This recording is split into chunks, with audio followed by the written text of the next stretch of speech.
नमस्कार. मी सुधाकर गुरु केळकर या वर्षीचे संक्रांतीचे फलादेश आणि याबद्दलचा व्हिडिओ आपल्यासमोर सादर करीत आहे.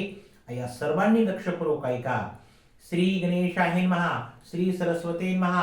शालिवान शक्य 1946 पौष कृष्ण पक्ष प्रतिपदा म्हणजे दिनांक 14/1/2025 ला सूर्य मकर राशीमध्ये प्रवेश करतो. या दिवसापासून देवाचा दिवस व दानवांची रात्र सुरू होते. या संक्रांतीचे वाहन वाघ असून उपवाहन घोडा आहे. तिने पिवळ्या रंगाचे वस्त्र परिधारण केले आहे. शस्त्र म्हणून गदा घेतलेला आहे. पायस भक्षण करीत आहे. जातीने सर्प आहे. केशराचा टिळा लावलेला आहे.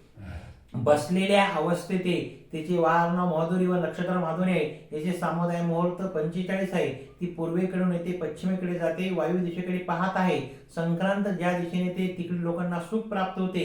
जिकडे जाते पाहते तिकडे लोकांना दुःख पीडा अशी फली मिळतात. ही संक्रांत पौष कृष्ण पक्षात होत असलेले चोर, नास्तिक, दृष्ट बुद्धीच्या लोकांना चांगले आहे. याचे सामुदाय मुहूर्त 45 आहे. धान्यभाव स्थिर राहतील. ही संक्रांत खीर भक्षण करीत आहे म्हणून दूध, दही, तूप महाग होईल. पिवळ्या रंगाचे वस्त्र परिधान केले म्हणून पिवळे कापड महाग होईल. हळद महाग होईल.